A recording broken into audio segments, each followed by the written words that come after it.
From the Book of Recollections, a compilation of stories, remembrances, and half-truths collected from dead spirits in the queue at the gates of Latherna. Shouldn't it be colder here?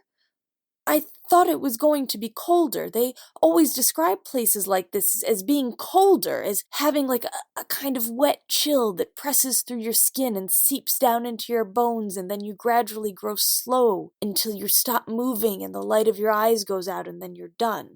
That's what it's like in books, but it's not like that. It's sort of fetid. I suppose I can't complain either way. The trip has been surprisingly pleasant. I mean, at least for me, but I do have a bit of a penchant for a bleak, surreal landscape, and I don't mind the occasional scuttling out of the corner of my eye. And there was that strange little inn. I didn't expect that at all.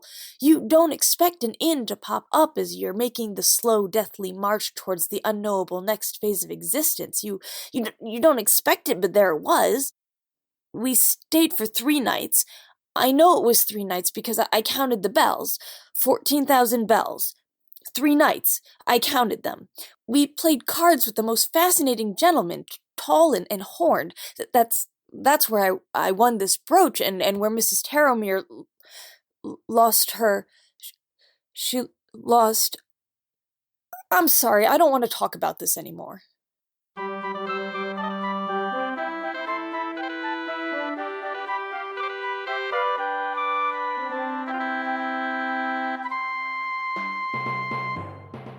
If you follow the ashen path out from Dead Man's Cross, you will find the House of Black Lanterns.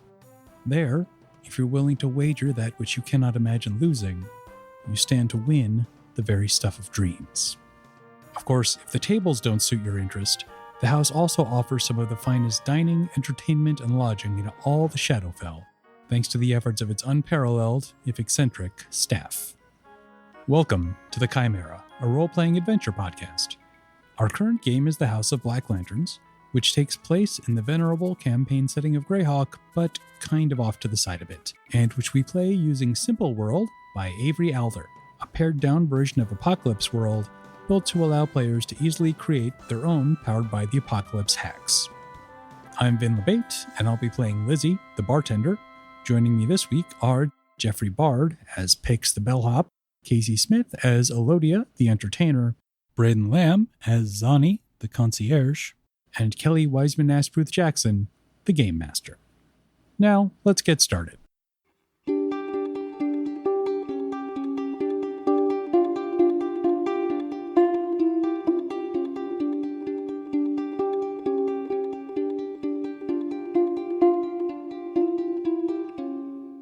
So, when last we left our intrepid band, the group had just entered the bar. This group included 2 women, one Eladrin with a snake slung over her shoulders, one apparently human woman in sort of a noblewoman's riding outfit with one of those frilly collars and a sword slung at her waist, one apparently human man, bald, bare-chested, covered all over in tattoos, and the proprietor.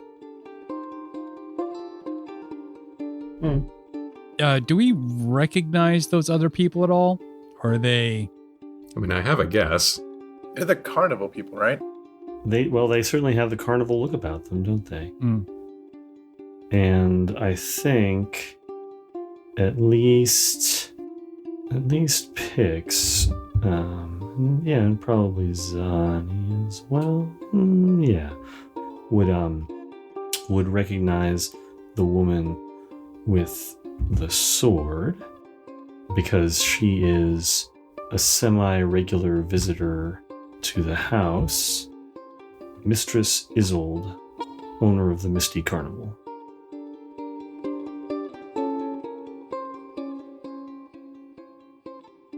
As soon as the proprietor is visible, Lizzie pulls out a very dusty bottle of Waterdavian port and just a tiny, very delicate glass, pours it out, and stands very patiently at attention. Not missing any steps in his stride, the proprietor walks over to the bar, sort of leading the company, laughing with Mistress Isolde about something or other.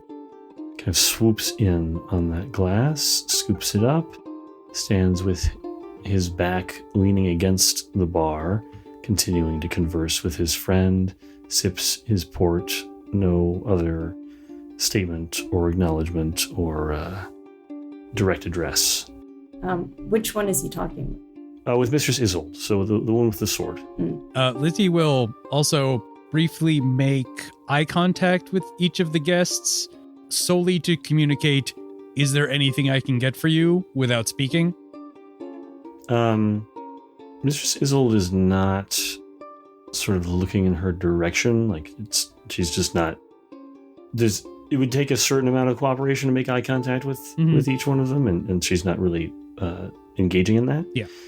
But it is possible to meet the eyes of the woman with the snake and the man with the tattoos. And the man with the tattoos at least actually walks over to the bar and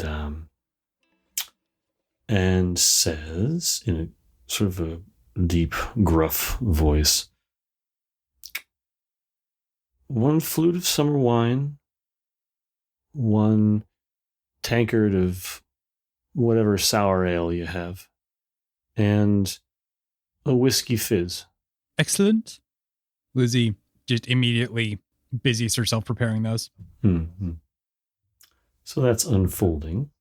Zani appears from behind the proprietor as though stepping out from behind nothing, and just in eyesight of Mistress Isolde, and merely looks at her and inclines his head toward her just to say, I am here also. I like this. I like that very much because given the blocking, that's basically sort of like Zani is stepping out of a 2-dimensional space, suddenly becoming 3-dimensional. I like that imagery very much. Mistress Isolde, again, and the proprietor, they're laughing about something or other. As Zani arrives, she looks to him, nods, sort of 1/4 depth, but she doesn't say anything directly. She just sort of quiets, and the proprietor says, again, not turning to Zani, just says, continuing to be physically engaged with his friend, but acknowledging him. Yes, Zani, is there something? Not at the moment. Is there anything that I can help you with? You may go and inform the Grakenstrix that Mistress Isolde is here to place a wager. Should be given priority at the main table. Straight away. Zani looks around for Pix. Okay, so Pix is basically disappeared underneath. So I'm guessing in this bar there are these tall tables, right? Mm-hmm. High tops. High tops, yes. And Pix has kind of gotten himself kind of underfoot by the crowd of people, but underneath and in between, like the chairs and the tables, such that he's like not in the aisles. If somebody wasn't looking for him like directly, they wouldn't really notice his small form underneath one of these tables. And he is probably just like acting like he's looking for something that may have been dropped.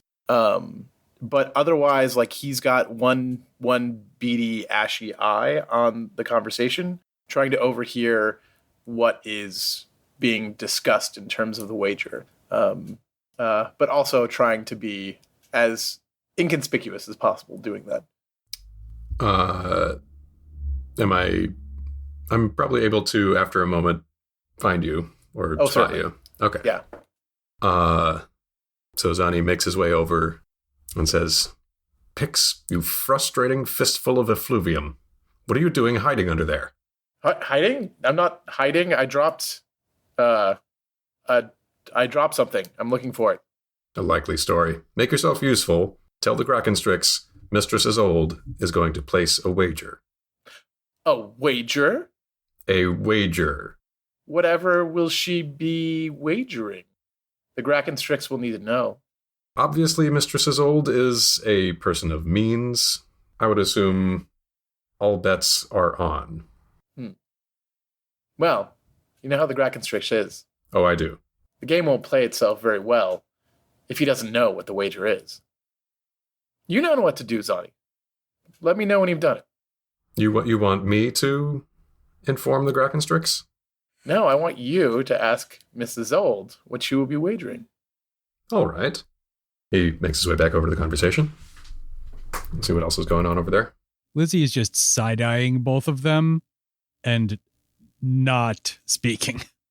So how common is it for the proprietor to, descend from his office? To be on the floor. So I think the place you're most likely to encounter him is on the casino floor. Mm-hmm. He's probably there Right. at least one night out of two, maybe better than that. Okay. In the bar, maybe closer to 1 in 5 or 1 in 7. Not hugely. Okay. But it's not like this is someone that we see regularly. He's not like a sort of Yeah, he's likely to make an appearance. Him going so far as to have a drink at the bar, that's relatively unusual. That's probably maybe once 1 in 20 Okay. evenings. Mm-hmm. It's certainly not. It's not normal. It's not unheard of. He more just sort of like tends to pass through in the background, viewing things from a distance. Again, he gets the most involved on the casino floor. Mm-hmm. At this point, Elodia has just been at the bar kind of sipping her tea. She'll nod if anyone looks in her direction, but she's not going to go out of her way to interrupt their conversation to introduce herself or anything. That would be tacky. So she has that quietly bemused expression that seems to be her kind of default expression. And is hanging out. Mistress Isolde and the proprietor are conversing in Infernal. Does Zani speak Infernal? He's not likely to. What kind of concierge are you? I'd say... I'll say he knows a smattering of Infernal. A kindling, if you will. I'd say if Zani had to guess, he would say that it was... they were like exchanging bawdy jokes in Infernal, based on the word he picks up here and there. Let's see. Zani produces from his motley a dark red card and a darker red pen. Writes the word wager in common at the top, and as unobtrusively as he can, slides the pen and the card across the bar in front of Mistress Isolde. The intensity of Lizzie's side eye increases. And just to make it clear, when Pix said that, I don't know that that's necessarily true. Sure. It can be, but it's not necessarily. Yeah, I didn't think it was supposed to be. Okay. So she lets it sit there for longer than is comfortable, and then eventually looks down at it with her own sort of side eye. And so looking down at it, not at Zani, at the piece of paper, says, "Do you expect me to write it out myself?" Certainly not. If you would care to tell me privately. He inclines his head further and picks up the pen, ready to take a note. The wager is for Crimson Rose. Her child container is unnecessary, superfluous, and the price will be determined by the house. Very good. Writes, child of Crimson Rose, and pockets the paper and pen quickly and scuttles off. All right, let's review. Who has a plan here? I think Pix has something going on and Zani has something going on. Does anybody else have something going on? I don't. Actually, I think after hearing that, because that conversation took place right at the bar. Oh, yes, and in common. Lizzie will maybe flag Elodia over to like one of the corners of the bar, or like even around back, very surreptitiously. Sure. Did you catch that? The wager? Yeah. I heard it. Look, I know we get up to a lot of things here. I find that one just a touch off-putting. Something bet is not the same thing as something won. That's true. I just think maybe if someone is going to be involved in a wager that they're not making, they ought to be informed of it. Well, that I can take care of. Lizzie nods, steps back, and refills the proprietor's glass. So, has Crimson Rose been about today? Yeah, she was in the lounge earlier in the day, listening to a few Torch songs. Seemed to enjoy them. So she'll kind of drift by the lounge, see if she's there. Go over to her room if not, and knock, see if she's there. She's not in the lounge now, but you can look in her room. Okay, definitely.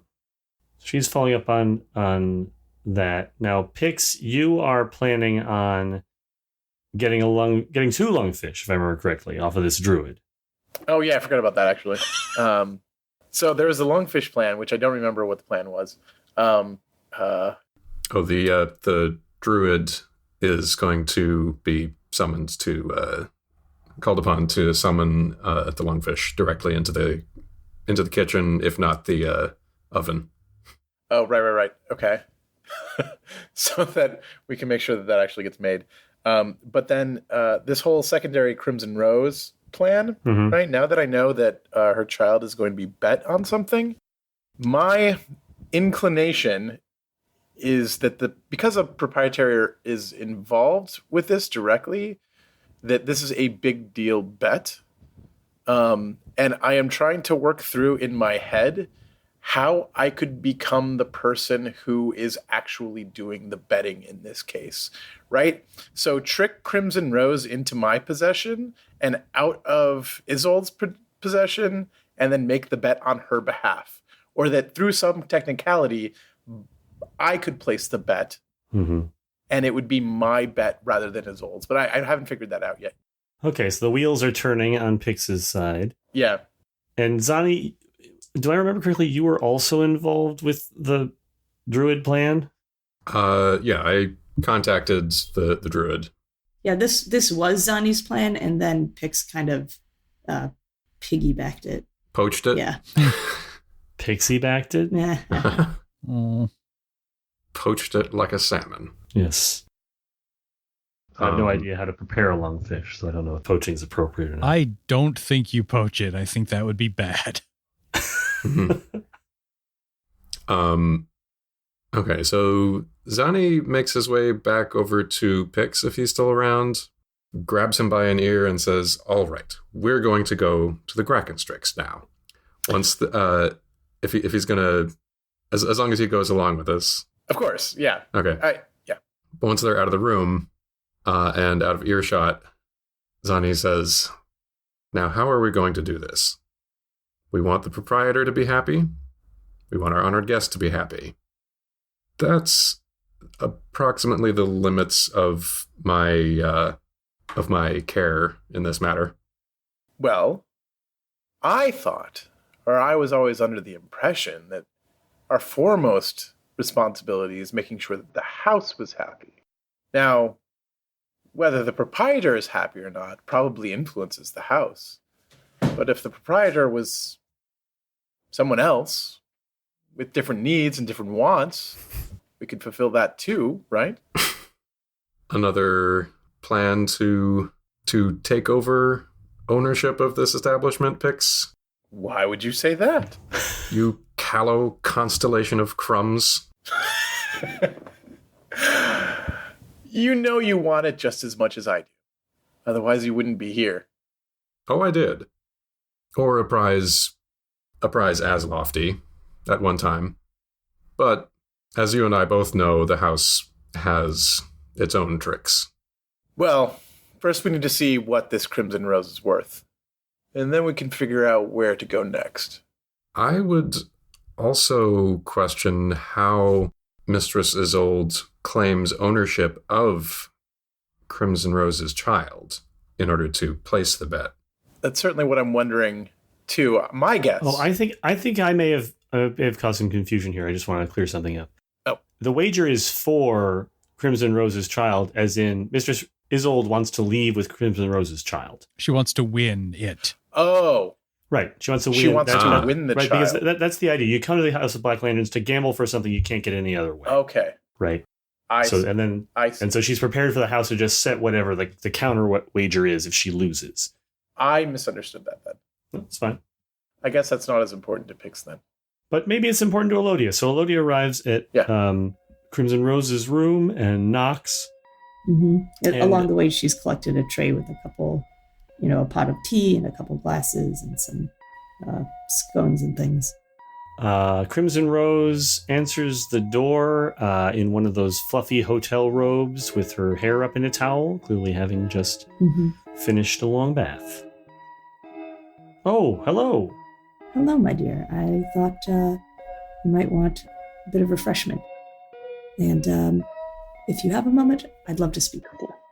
Of course. Thank you very much. Come right in. She sort of makes some space. The room is not... It's a hotel room that somebody's living in, so maybe it's a little bit more cluttered than it is by default, but she's not being particularly messy, so there's space, there's seating area. Olivia glides in and picks whatever, if there's a little table with a couple chairs, she'll use that to sort of set the tray down and start setting up the tea service as she talks and asks, how are you finding your stay here? It's been very pleasant, a welcome reprieve, actually, and the staff has been just lovely and solicitous, even. We certainly do our best to make everyone feel welcome. Now, and she's, starting to pour the tea as she continues. Now, I don't want to overly concern you, but I am going to make you aware of something. I believe some of your former, shall we say, colleagues have come to the house. She's sipping her tea as Elodia says this, and her eyes get wide, and her hand starts to shake as she sets the tea cup back down on its saucer. And she says, "Thank you for warning me." It may be beneficial for you if you would be willing to share a little more of your story, so we have a better understanding of what is about to happen next. She stands up and starts hurrying about the room, basically stuffing things into a bag. I have to go. She wants my child. I have to go. I'm not sure leaving will be possible. The proprietor has accepted a bet, and the house may not facilitate departure just at the moment. She's clearly pretty frantic and still stuffing things in a bag. Let's cut away for a moment.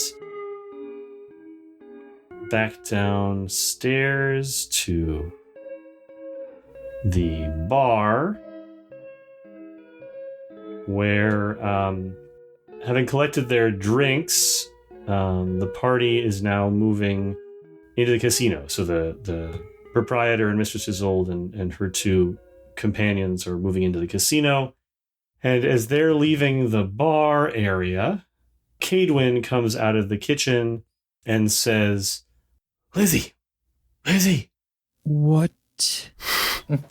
Lizzie is still watching, essentially just watching the room now, because she's very on edge, but she sort of sidles up to Cadwyn and talks out of the corner of her mouth. I need your help in the tea garden. Lizzie opens her mouth to object, briefly thinks about the various things that are going on, and comes to the conclusion that really anything that's going to be put on her plate at the moment is going to be a significant problem and probably will need to be addressed. So she taps twice on the bar to wake up the assistant bartender. All right, you keep an eye on everything. Keep everyone happy, which I know you're fine at. Just try and keep everything from catching fire, and I'll be back. I hope. And she goes off with Cadwin. The bartender makes a little harmonic noise, like, and sort of something that vaguely resembles a salute, and gets to work on making drinks. Cadwin leads Lizzie through the kitchens, out a door, and the door opens onto the tea garden, which is where a variety of tea is grown. It also has a, like all of the gardens at the house, it has a, it's both used to grow things that are served in one respect or another in the establishment, and it has an aesthetic function. So it has this lovely pond area and a willow overlooking it. It's very picturesque.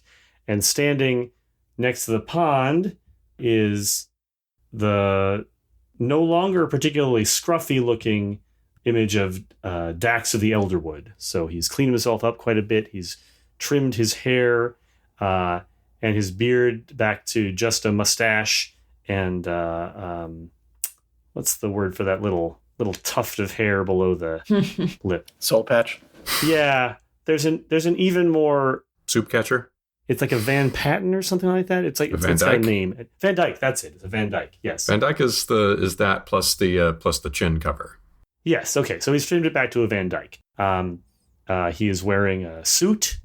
He does not look very druidy, but he does have a selection of objects arrayed in front of him that are kind of more, it's like wood and bone and fur and stuff set out on a blanket. And says, all right. She looks tall enough. This'll work.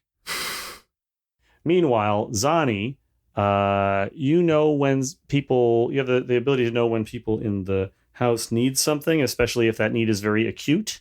Mm-hmm. And there is someone in the front hall right now who needs immediate service. I make my way there with all haste. There is a goblin with a bunch of boxes and crates and barrels. No evidence of how he would have gotten them into the hall by himself. I mean, most of these things are as big as he is, and there's a whole bunch of them. Stand there looking very impatient and perturbed. Yes, how may I help you? I've been waiting to make this delivery. I don't know what kind of operation you're running here. I've been waiting and waiting and waiting. No one's taken my name. I got to get this signed and accept delivery on these goods for your kitchen. Yes, my apologies. The dust mephit who's usually here is lax in his duties. I will sign for them. What's the bill of goods look like? Bill of goods. You got your leeks and your kumquats, and over here we got some red onions and Vidalia onions, Bacalunish onions. It's going through. It's food. This thing, that thing. Veal, venison, sort of running through the alphabet. Yes, and lungfish. You wanted a whole barrel of lungfish. Here you go. Excellent. Before I sign off on this, it's customary to make all deliveries to the rear entrance. I don't know. I came in the door. This is where I ended up. Interesting. Well, I suppose the lungfish is an auspicious guest in this instance. Thank you. I will see you get paid promptly. Just sign so I can get out of here. Sign.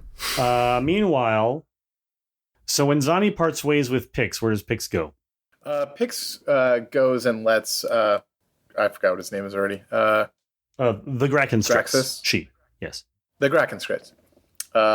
Know about the bet. That Mistress Isolde will be coming, and she's going to be wagering for the unborn child of Crimson Rose. So the way the timing on this works, Pix is able to get to the Grakenstrix, get her attention. She's wearing a different, very elegant, again, red ball gown with fancy feathers and sparkly bits and whatnot. He has enough time to give her the information. And she nods and her understanding. I mean, this is something that happens from time to time. It's not that unusual. I mean, Right. It's an event, but it's like an expected event. And she's just heading over to clear the main table and prepare things when the proprietor and Mistress Isolde and her compatriots come into the casino, and there's already a murmuring. The proprietor is on the floor. He's in the company of somebody else, and someone that especially regulars know. She's here with some frequency, so there's already like something's happening. It looks like there's a important bet about to be placed. So that's happening. As that murmur is picking up, another one of the regulars of the house, Eberk Torbera, the dwarven traveling salesman, taps Pix on the shoulder and says, "This is your lucky day, my friend."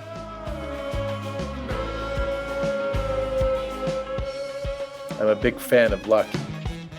What do you got?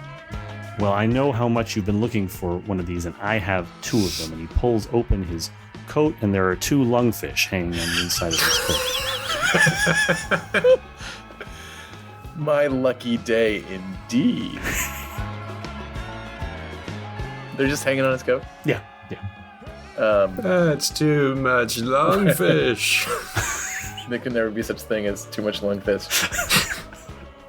Hang on. The table's already being set up, right? Yeah. Are there any rules on how many people can place bets and that kind of thing? So the table is being set up for the proprietor to come over and preside over a wager. I think if you wanted to also make a wager with proprietor in order, you would probably either need to wait or produce some compelling argument as to why you should jump the queue. Gotcha. So this might be an opportunity to make a bet, but you'd probably have to wait for Mistress Isolde to resolve hers first. Gotcha. Okay. How much for the lungfish? Well, they weren't that easy to come by, but we are friends, Pix. So let's say 40 apiece. 40 apiece? Come on, this is good lungfish. He pokes one and it sort of jiggles. They look like great lungfish. They are certainly a thing that I need, but I don't need them 40 worth. I mean, come on, 30 tops. You drive a hard bargain, Pix. I couldn't part with them for less than 35, though. The difficulty and the expense and the risk that I assumed in bringing these lungfish here and now making you this offer. We give you a lot of leeway. I specifically give you a lot of leeway here in the house. I look the other way when I probably shouldn't. 32, final offer. He sighs, you got me again, Pix here. You're a shrewd businessman. He holds out his hand and shakes on it. I'll shake it. All right. And I hand over the 32. There you go. So I take the lungfish. All right. You have some lungfish. Back out in the tea garden, there is a tiny little storm cloud just hovering over the main section of the tea garden. The wind is very high, but like just there, right? There's this really concentrated weather system just over this pond.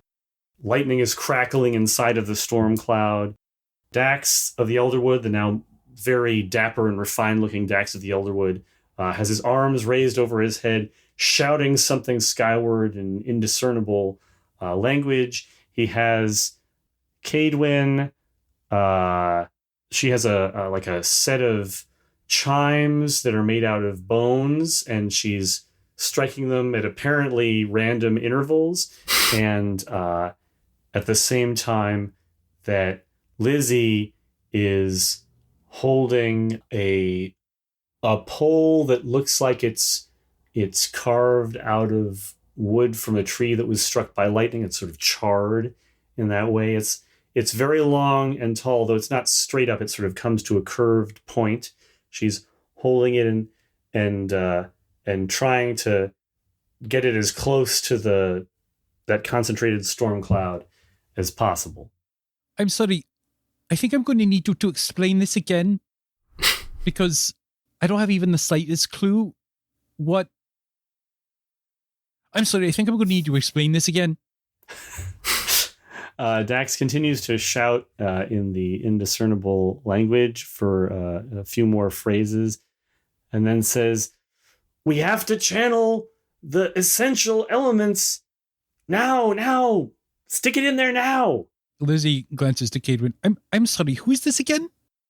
She, mutters in that sort of loud stage whisper way out of the corner of her mouth, "He's getting us the lungfish."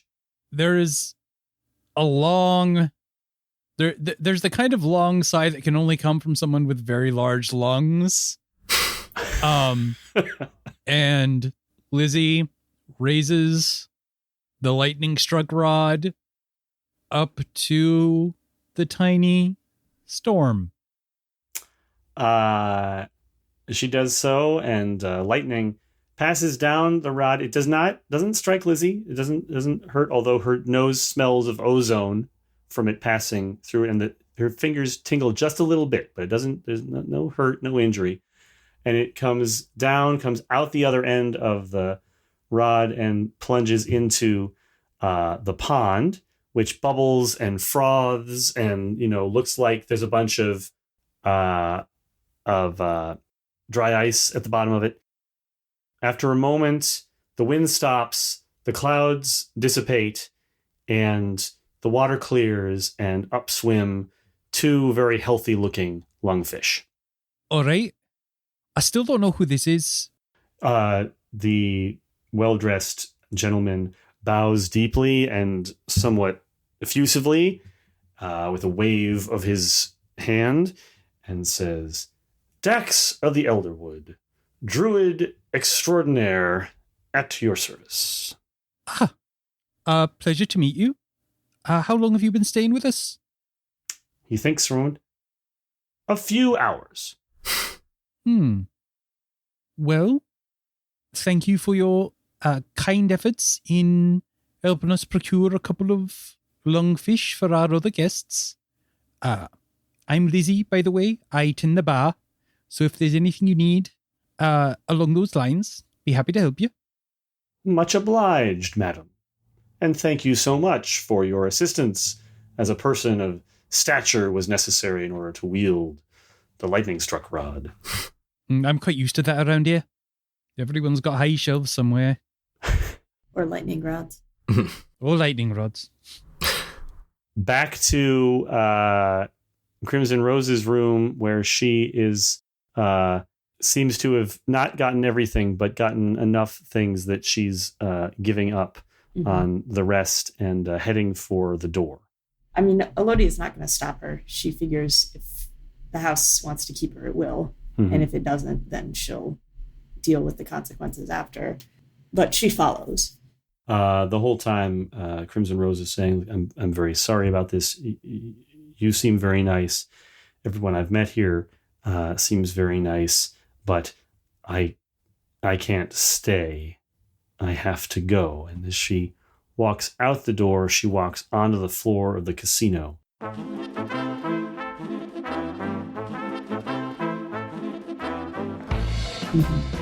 Where the two main, there are probably other guards that exist in the house. If it comes to it, there's sort of an unknowable depth of muscle on offer. But the 2 guards that sort of appear most frequently are Fallon and Giorn, and they happen to be right there by the door that she comes through, and sort of pick her up under their arms and whisk her over to the main table. So Elodia just sort of glides in behind her and heads over to, looks around to see if anyone else that she's chats with regularly is there, and otherwise sort of heads over to join the crowd that's probably already gathering around the main table. So there is a large crowd gathered around the main table. Really, almost all action stops. Table games are pretty much out at this moment, and even the people who haven't come over are like sort of craning to get a look. Like folks who are too cool for school are their attention is drawn, even if they're not going to come be a part of the throng immediately around the table. The proprietor raises his arms and he tilts his head up in the way that you do when you're addressing a crowd, where you're sort of aiming just over their heads, from actual projection, and says, "A wager has been placed with the house. Mistress Isolde wishes to bet for the prize of the child of this woman, Crimson Rose. The house has accepted the bet. The expected counter wager is Mistress Isolde's sword." Mistress Isolde doesn't look very pleased about this. She visibly frowns, but she does unfasten her sword belt and place it on the table. Does the house actually come up with the counter offer? Is that a thing that happens, or? Oh, do you mean like, did he come up with it, or did it like magically appear from the house? Yeah. You don't know. Okay. It definitely, I mean, so Pix has been around for a while and he has seen multiple proprietors. They always, when a bet like this, one of these esoteric bets, right? It's not for money, it's for a thing. Right. When that comes in, they always present it as the house is making the counter wager. Okay. Whether or not that's something they came up with themselves, or if there's some mystical further thing going on, that's really definitely between the proprietor and the house. Okay. I think that probably the only thing I would say about that is that there are, well, no, I mean, there's some evidence that the house has some influence on these bets, because probably otherwise the proprietor wouldn't necessarily be willing to gamble away the control of the house itself, which is absolutely something you can gamble for. Okay. Right. That makes sense. Wager is placed and accepted. Both ends are in hand. He gestures to the sword on the table and to the restrained Crimson Rose at the other end. Game is to be chosen by the bettor. Mistress Isolde smiles and says, "Dice." The Graken Strix produces a set of 2 6-sided dice. They're nice. They are, casino quality, but they are dice. She places them on the felt. Mistress Isolde picks them up, examines them, rolls them in her hand, nods with acceptance, and throws. Is anyone attempting to interfere in this wager? Not in the throwing of the dice, but I've got a plan that I don't think I have the time to pull off, and another one that I don't know if I have the capacity to pull off. I'm thinking, is there any precedent for if the winning prize is a person, if they are able to, if that person is able to play as well, like against the initial bet? I'm trying to think. I see what you're saying. Yeah, if Zani knows any time wizard who could bring Crimson Rose's child from the future to bet for themselves, or if failing that, if Zani can somehow use his ability to discern wishes to communicate with the unborn child. Unborn child.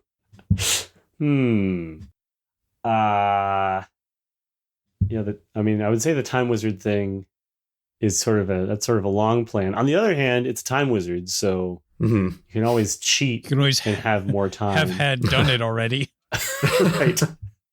Make a plan where sometime over the course of the next week you meet a time wizard. Right, that's true. Remember a trash can.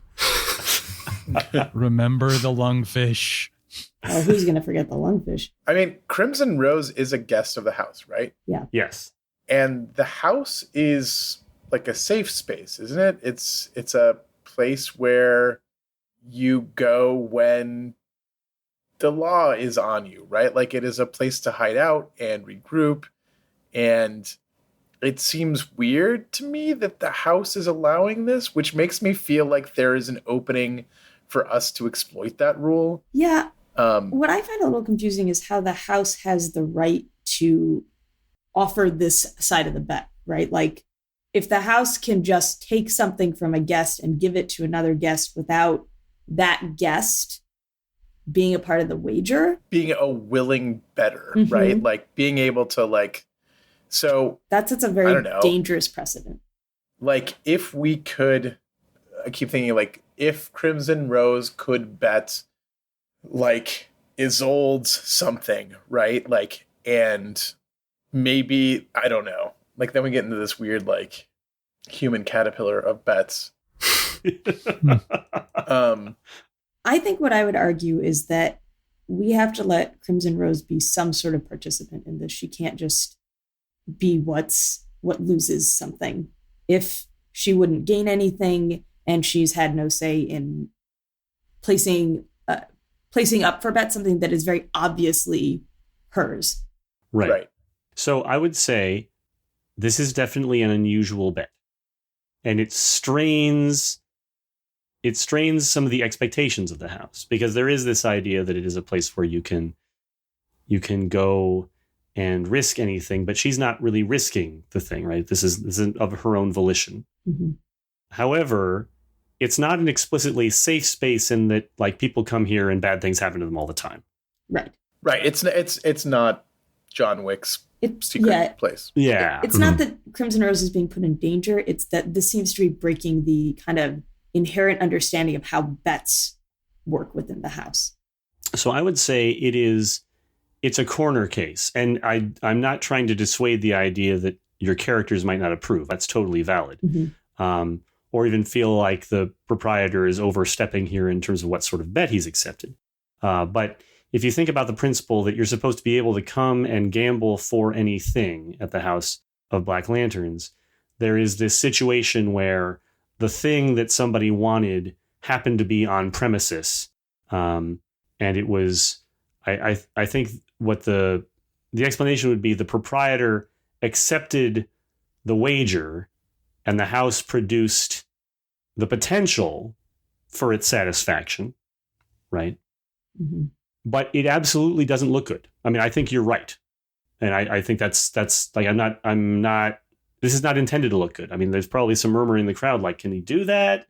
Is this like, what does this mean? Like, I'm a guest here too. Like, definitely it is potentially tarnishing to the reputation of the house itself to have accepted this bet. So now that the bet has been sort of accepted and the game is about to start, mm-hmm. do we have any known protocols for, I guess, intercession? Or because I feel like, the time to have had this discussion would have been before that the bet was accepted. Mm-hmm. Well, we can still try to jump the line, right? Like that is an option that we have. Now, the thing is, though, is that Pix is not, like, I'm speaking as Jeff right now, not as Pix, because I don't think Pix would necessarily get involved with this. He would feel bad for Crimson Rose, but unless there was a way for him to manipulate the outcome in some way that he gains advantage over the proprietor, I don't know that he would necessarily directly get involved or feel bad about what's happening. Okay, so but like, I have an idea, but go ahead. No. Okay. Go for it. So Elodia is just, as she's moving through the crowd, if Pix is is he there yet? Or is he? He's got the lungfish, okay, right? He's right by the table, okay. Kind of watching what's going on. So she's going to bend down and just say quietly to Pix, if you step in for Crimson Rose, every guest here will see that you are someone who will protect them when they need it. Okay. So yes, that's great. So I guess Pix will clear his throat and fly up onto like the edge. I'm guessing this is like a craps table? Yeah. Or is it bigger than that? It's roughly the size of a craps table. He'll fly up onto like the corner of it or the edge of it, and he's got his two lungfish. He's holding one in each hand. Excuse me, can I have the table, please? Mr. Proprietor. So he is doing this just as Mistress Isolde has made her roll and has come up 7. Of course it came up 7. So everybody's looking at the table while that's there, and then he sort of clears his throat, interrupts. Everyone's staring at him, especially the proprietor. How many rolls? Is this just one roll? In terms of how this usually works? What's going to happen with the fact that they're wagering at dice? Presumably they know. It's not necessarily obvious. Okay. Because there's a couple of different dice games they could be playing. Right. Okay. Mr. Proprietor, my apologies for interrupting, but this doesn't seem like a fair game to me. And I thought that the house always played fair. Am I not right? The proprietor looks furious. And like carefully stifling the impulse to slap Pix off of the table. People come to the House of Black Lanterns to wager for what they cannot earn anywhere else. The house has accepted this wager. As Crimson Rose is presently a guest of the house, I will, of course, be rolling on her behalf.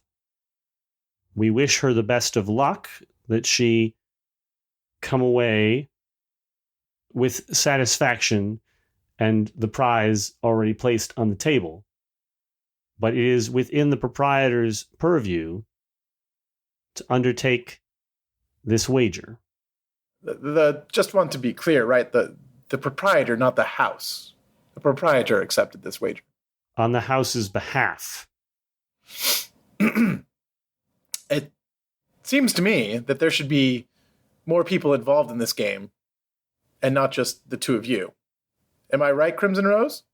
She's don't know where I'm going with this. Sort of like still kind of struggling, just like seething and also very afraid. But when she's addressed directly, she looks up and says, sort of maybe thinks like maybe she sees what you're trying to do. Like, yes. Why can't I roll my own dice? And then among the crowd, Elodie goes, why can't she roll her own dice? Just so she can get everyone kind of like... Okay, all right. Okay, so there's like a little bit of murmuring, oh, yeah, what about that? Peas and carrots. Okay. What about? Meanwhile, Mistress Isolde is just looking very impatient. Like, I rolled a 7. What's up? And I have 2 lungfish in my hands. And from what I understand, the house desperately wants some lungfish. These are the only 2 lungfish. Meanwhile, Cadwyn's coming into the kitchen carrying the 2 lungfish in a big tank. Also, all the stuff that the goblin brought in is being wheeled in, including this whole barrel full of pickled lungfish. But word of that hasn't reached the casino floor yet, so absolutely. Nope. Can Zani appear at Mistress Isolde's elbow and offer some encouragement? Sure. Some very, complimentary advice. Very good roll.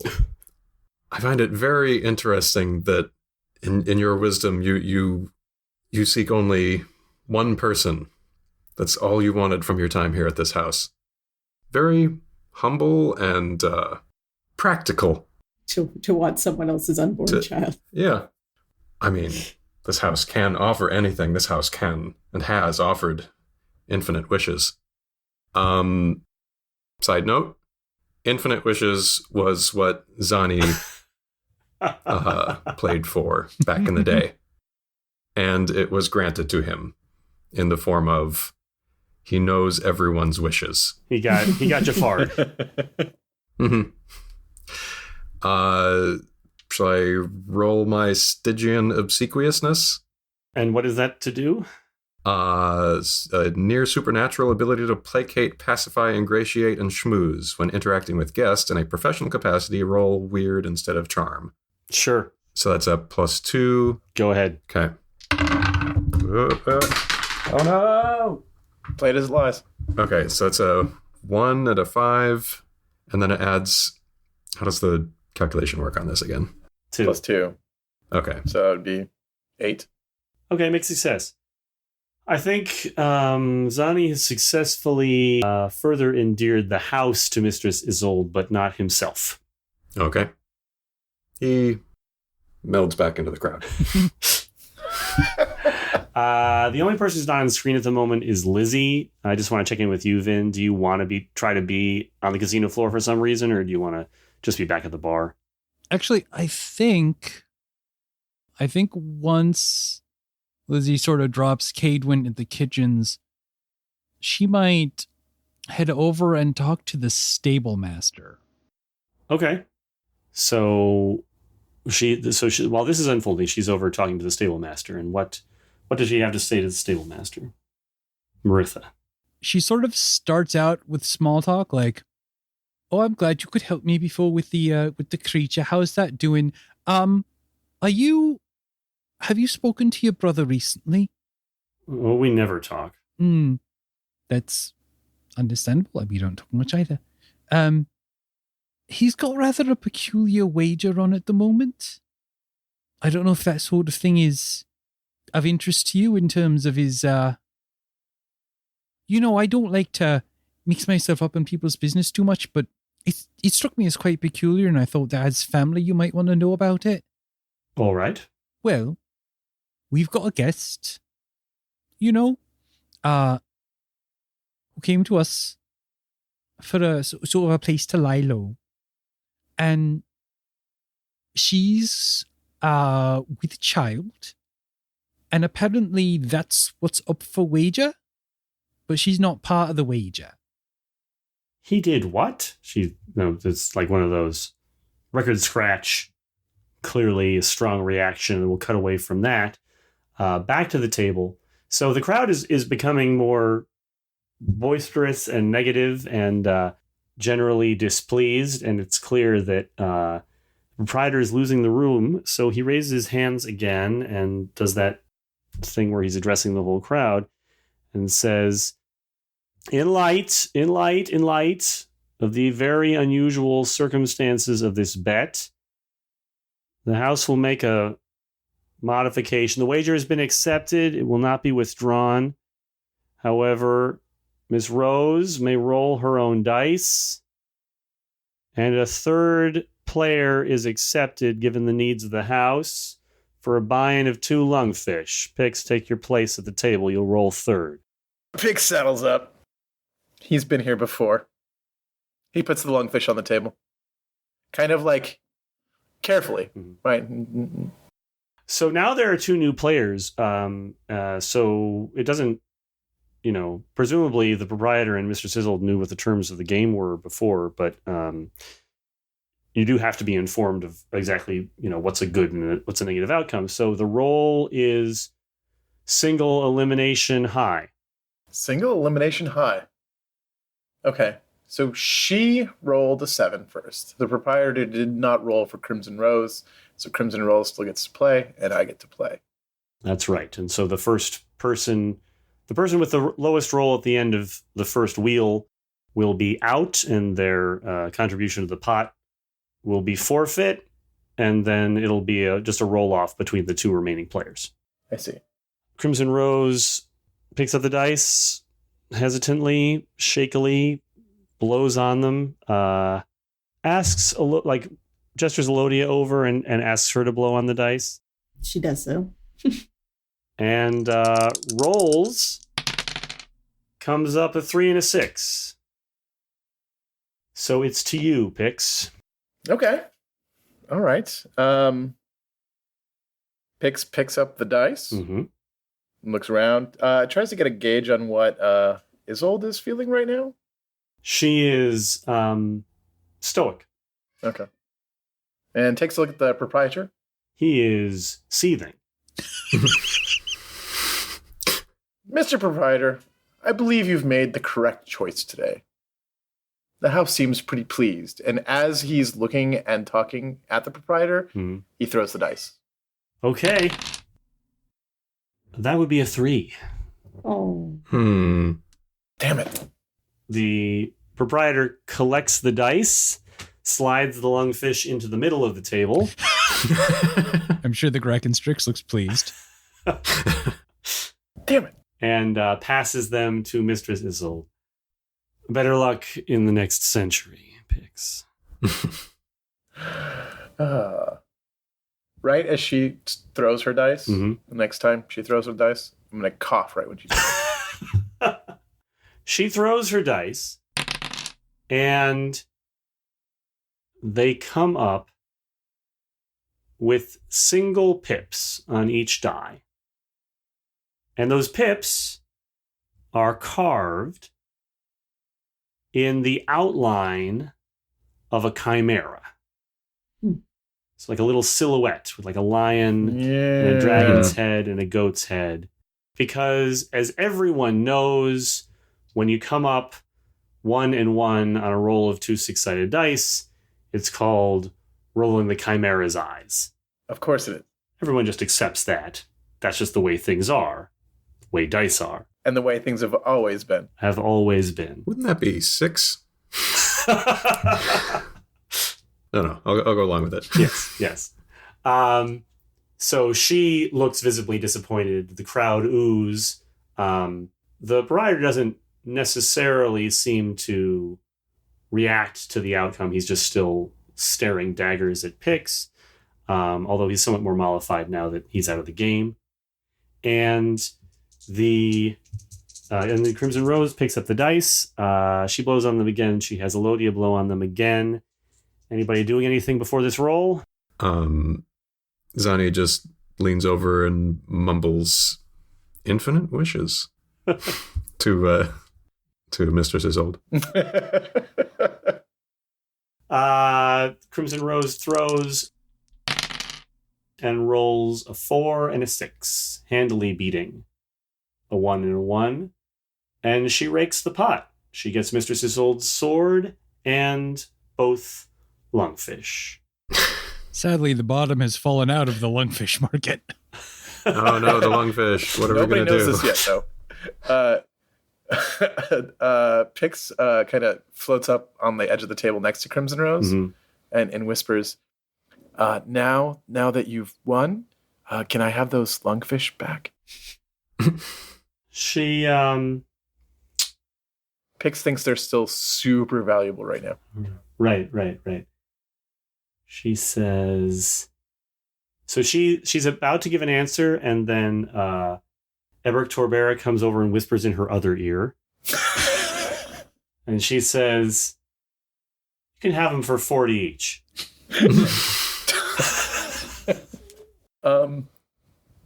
Deal. Mistress Isolde is just some combination of dazed and furious here, but what's to be done? You can't argue with the outcome of a wager in the house. Crimson Rose picks up the sword off of the felt and says, I know how much this means to you. If you want to discuss the terms of releasing your claims on me and my child, you may be able to get it back from me. The crowd sort of disperses. It's like a happy, sort of shiny moment of the House of Black Lanterns. Like, maybe not everybody was deeply, personally moved by the plight of a pregnant woman, but there's a general agreement of like, yeah, if she won, that's a pretty good outcome. It's not, we're not going to root against that. So people are feeling good. They're getting back to gambling. The reputation of the house seems to be somewhat intact now because everything has a fairly happy ending. Anybody else going to do anything before the casino closes? Yeah, Zani's going to kind of commiserate, bring over another of whatever drink it was that she had ordered, and say, hard luck. But the floor is always open. You needn't walk away empty-handed. That annoying little dust mephit. You might try playing to win his contract. It belongs to the house. There would be no dispute in this case. She looks at Zani like she's considering his proposal. Just a suggestion. Cut away there to a scene as Ziwei Chang comes into the bar to collect a platter with the dinner for himself and his master, Qian Zhuang. Lizzie has returned to the bar by now, She parted ways with Maritha soon after because, well, she did want to maybe put things in motion. She definitely does not want to be a part of that motion. She doesn't really feel like she has a place or standing there. Mm-hmm. So probably as Ziwei Chang is entering the bar, Lizzie is doing something she doesn't often do while on duty, which is that she is finishing a large tankard of beer. Well, while she is enjoying her beer, Cadwyn brings the platter out, personally beaming. She even actually uncovers it just to show Ziwei Chang that indeed there are 2 lungfish very nicely prepared underneath it. She says, I'm so sorry that the wait was so long. My sincerest apologies, but please accept this with the compliments of my kitchen. I hope that you and your master will enjoy it in good health. Now, just as the platter is passing from one set of hands to another, I want to pull back the camera for a second, let it sweep over the bar to take in a few things. First, at a table where Eberk Torbera, the dwarven traveling merchant, is seated and apparently playing a game of Three Dragon Ante with Yippee-Yi-Yay, and we can see from the relative piles of sugar cubes that Yippee-Yi-Yay is winning handedly. Out from the bar area over to the lounge, where those 2 creepy Sewell twins are singing a duet about loquats terribly.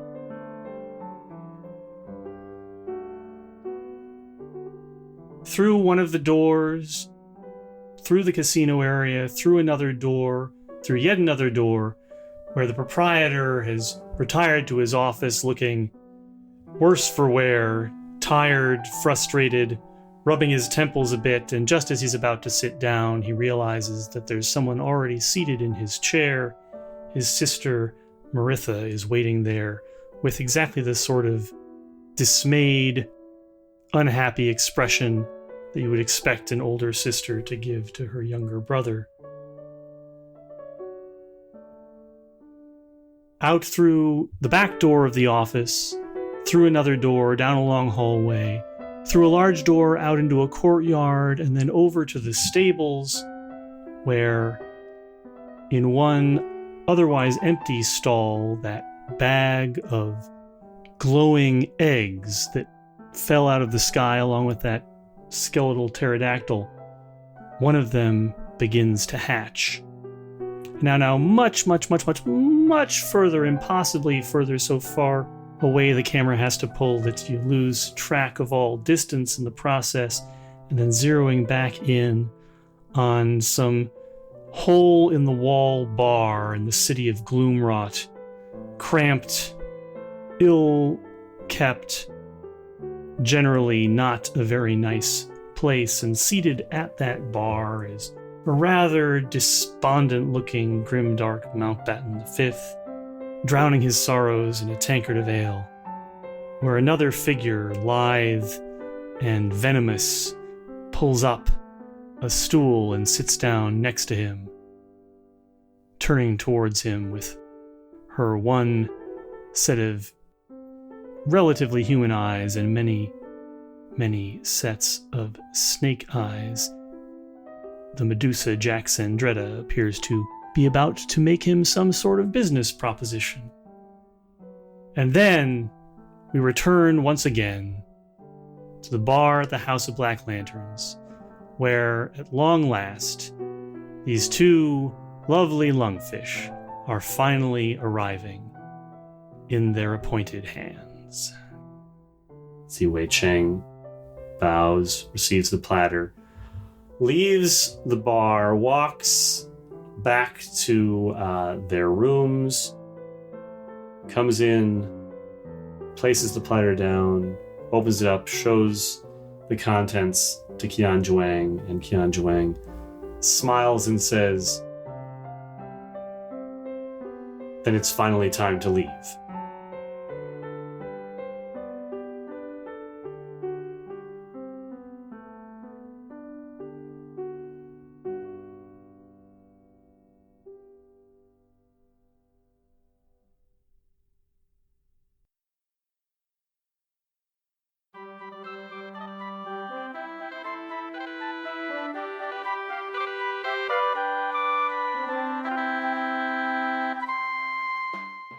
That's it this week for the Chimera.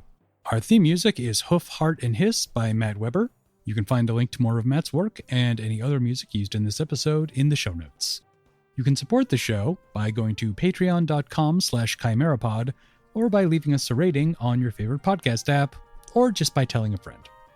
We'll be back with a new episode in 2 weeks, but if you want to see what we're up to in the meantime, you can find us online at thechimera.space or on Twitter or Facebook at ChimeraPod. Thanks for listening.